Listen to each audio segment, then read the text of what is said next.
Dadating ang isang araw, kapatid, magigising ka na lang na ang lahat ay in place na sa buhay. Mararanasan mo ang real joy na sa puso mo.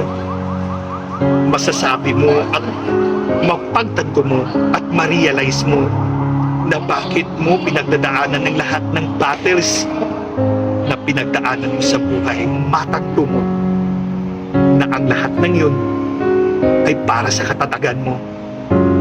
At you have this realization na ang lahat ay matagumpay mong pinagdaanan is just because na hindi nagkulang ng biyaya ang Diyos na bigyan ka ng kalakasan para malagpasan ang lahat ng mga struggles mo sa buhay.